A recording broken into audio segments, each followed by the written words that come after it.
Cox's Bazar bus terminal কেন্দ্রিক মাদক কারবারিদের syndicate কিছুতেই থামছে না। আইন শৃঙ্খলা বাহিনীর হাতে আটক হওয়ার পরও মাদক কারবারিরা বেপরোয়া। নতুন পুরাতন কারবারিরা সিন্ডিকেট তৈরি করে চালাচ্ছে ইয়াবা কারবার। বাস টার্মিনাল এলাকার এই সিন্ডিকেটের মূল হোতা হিসেবে রয়েছে পশ্চিম লারপাড়ার ইমাম হোসেন, ইসলামাবাদ এলাকার বুলু, লারপাড়া এলাকার ইয়াবা কুইন আনিকা, আনিকার স্বামী দক্ষিণ ডিকুল এলাকার রাব্বি ও আনিকার পরকীয়া প্রেমিক ইসলামাবাদ এলাকার জাবেদ। এই সিন্ডিকেটের সমন্বয়ে বাস টার্মিনাল এলাকায় ইয়াবা কারবার চলছে বহু বছর ধরে। বারবার তারা কারাগারে গেলেও থামছে না তাদের ইয়াবা কারবার। এর মধ্যে একজন আলোচিত বুলু বাস টার্মিনালস্থ ইসলামাবাদ এলাকার বাসিন্দা। ইয়াবা সহ একবার আটক হয়েছিল র্যাবের হাতে। আটক হলেও তার ইয়াবা কারবার বন্ধ হয়নি এখনো। বুলুর ইয়াবা গণনার একটি ভিডিও ভয়েস ওয়ার্ল্ডের হাতে আসে। দীর্ঘক্ষণ ইয়াবা গণনার ভিডিওতে ছিল তার বেশ কয়েকটি সিন্ডিকেট।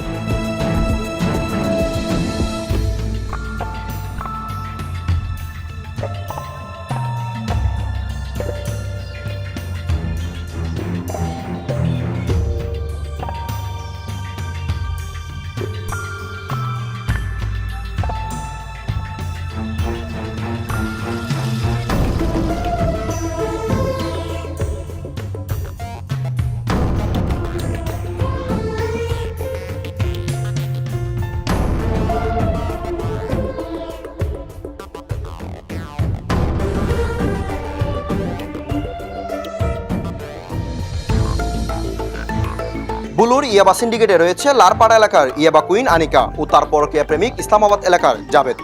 প্রায় 7 মাস আগে চট্টগ্রামের পটিয়া থানায় ইয়াবা সহ আটক হয়েছিল আনিকা রহমান ও জাবেদ। কক্সবাজার থেকে যাত্রীবাহী বাসে করে ঢাকায় ইয়াবা পরিবহনের সময় পটিয়ায় আটক হন তারা। আটকের পর কয়েক মাস কারাগার বুক করেন এই ইয়াবা জুটি। এরপর জামিনে বের হয়ে ফের মাদক কারবারে জড়িয়ে পড়েন আনিকা। দীর্ঘদিন ধরে মিয়ানমার থেকে আনিকার মা মমতাজ বেগম ইয়াবা এনে বাস টার্মিনাল এলাকায় সরবরাহ দেন। মায়ের মাধ্যমে ইয়াবা কারবারে জড়িয়ে পড়েন আনিকা দক্ষিণ ডিকুল এলাকার নুরুল ইসলামের মেয়ে। আনিকার সাথে ইয়াবা নিয়ে আটক হওয়া তার পরকীয়া প্রেমিক লারপাড়া এলাকার আরেক ইয়াবা ডন মোহাম্মদ জাবেদ বাস টার্মিনাল এলাকার শীর্ষ মাদক কারবারি হিসেবেই বেশ পরিচিত। বহু বছর আগে থেকে প্রশাসনের তালিকায় জাবেদ মাদক কারবারি হিসেবে চিহ্নিত। সর্বশেষ গত বছর ডিসেম্বর মাসে ইয়াবা সহ আটক হন জাবেদ।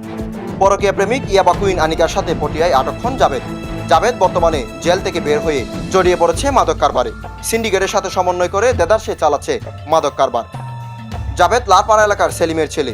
জাবেদের বাবা সেলিমও ইয়াবা সহ আটক হয়েছিল র্যাবের হাতে। এই ঘটনায় মাদক মামলা রয়েছে জাবেদ ও সেলিমের বিরুদ্ধে। এই মাদক সিন্ডিকেটে জড়িয়ে রয়েছে আনিকার স্বামী রাব্বিও। প্রশাসনের তালিকাভুক্ত একজন চিহ্নিত মাদক কারবারি রাব্বি। বেশ কয়েকবার ইয়াবা সহ আটক হয়েছিল রাব্বি।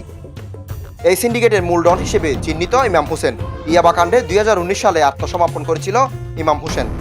আত্মসমর্পণ করেও ইয়াবা কারবারে থেমে থাকেনি এই ইমাম। আপনার নাম কি?